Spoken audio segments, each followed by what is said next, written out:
దేవరకొండ బాలగంగాధర్ తిలక్ రాసిన కవితా సంపుటి అమృతం కురిసిన రాత్రి మళ్లీ చదివాను. కవిత్వం ఒక అల్కెమీ, దాని రహస్యం కవికే తెలుసును. కాళిదాసుకు తెలుసు, పెద్దన్నకి తెలుసు, కృష్ణశాస్త్రికి తెలుసు, శ్రీశ్రీకి తెలుసు అంటాడు దేవరకొండ బాలగంగాధర్ తిలక్. నిజానికి ప్రొసైక్ భావాన్ని పోయిట్రీగా మార్చడం తిలక్కి బాగా తెలుసు. మాటల్ని కూర్చి మనసులో భావాన్ని మనోహరంగా మలచడంలో అతను ఒక అల్కెమిస్టే. అందుకే తిలక్ మాటల్లోనే నా అక్షరాలు కన్నీటి చెడులలో తడిసే దయాపారావతాలు, నా అక్షరాలు ప్రజాశక్తులు వహించే విజయ ఐరావతాలు, నా అక్షరాలు వెన్నెల్లో ఆడుకునే అందమైన ఆడపిల్లలు. యవ్వనపు తొలి రోజుల్ని తలుచుకుంటూ రాసిన ఆ రోజులు కవితలో మాటల లయ చూడాలి. పచ్చని పచ్చికలు, విచ్చిన తోటలు, వెచ్చని స్వప్నాలు, మచ్చికపడని పౌరాలు, పరువానికి వచ్చిన ఆడపిల్లలు. ఈ మాటల పొందిక చూసి ఆయన కవిత ఝరిని మెచ్చుకోకుండా ఉండలేం. ఇక భావుకత్వం ఎంత బాగుంటుందని. సగం మబ్బు సూర్యుడి మీద కప్పిన శాటిన్ తెరలా ఉంది. సంజయ్ ఎరుపు సెలయేటి మీద చెల్లిన తొలి సిగ్గులా ఉంది అంటాడు స్వేచ్ఛావిహారం కవితలో. ఇంకా ఒకరి నడుం ఒకరు చుట్టి ఉల్లాసంగా తిరుగుతాం. సరుగుడు చెట్ల నీడల్లో, విరుగుడు చేవ తోటల్లో మునిమాపు వేళ 2 నక్షత్రాలు ముద్దు పెట్టుకుంటున్నప్పుడు, మునికాళ్ల మీద నిలబడి దేవతలు మనల్ని అసూయగా చూస్తున్నప్పుడు, ప్రేమని మాత్రమే కాదు జీవిత సత్యాల్ని కూడా కవితా పంక్తుల్లో కలబోసి అందిస్తాడు. జీవితపు చక్రాల శీల ఊడిపోతే బ్రతుకు బురదలో పడి దొర్లుతుందని, పడుకునే ముందు పాన్పు కింద పాముందో లేదో చూసుకో, ప్రబల శత్రువెవడో నిన్ను వెన్నంటే ఉన్నాడు కాసుకో అని హెచ్చరికలు జారీ చేస్తాడు.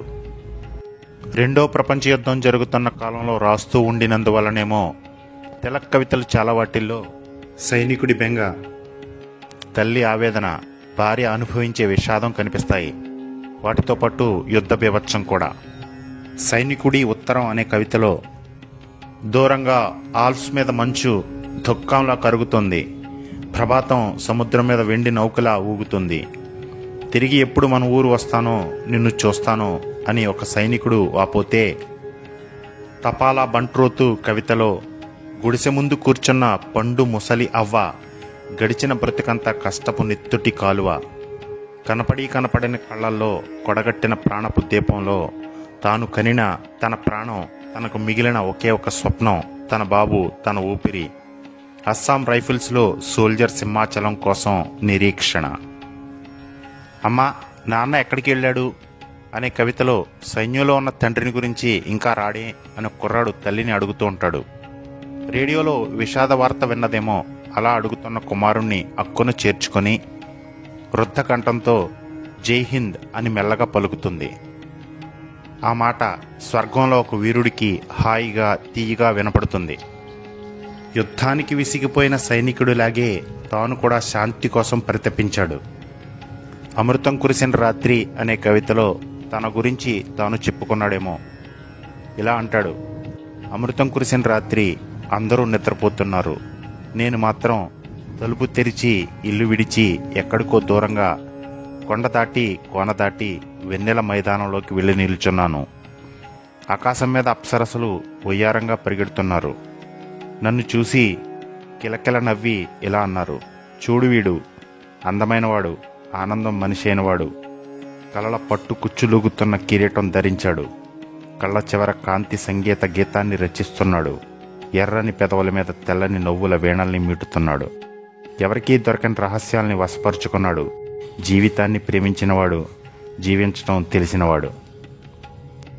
ఉదయ సాయంత్రాలు, మంచు కురిసే ఉషోదయాలు, వర్షం కురుస్తున్న రాత్రులు, అన్ని సమయాలు కాలాలు తిలక్ కవితల్లో ప్రాణం పోసుకున్నాయి. 45 ఏళ్లకే తిలక్ కాలం చేస్తే అతని మరణానంతరం తిలక్ కవితల్ని సంకలనంగా చేసి అమృతం కురిసిన రాత్రి అనే పేరుతో 1969లో విడుదల చేశారు. ఈ సంకలనానికి కేంద్ర సాహిత్య అకాడమీ అవార్డు వచ్చింది. అమృతం కురిసిన రాత్రిని మళ్ళీ చదవాలి.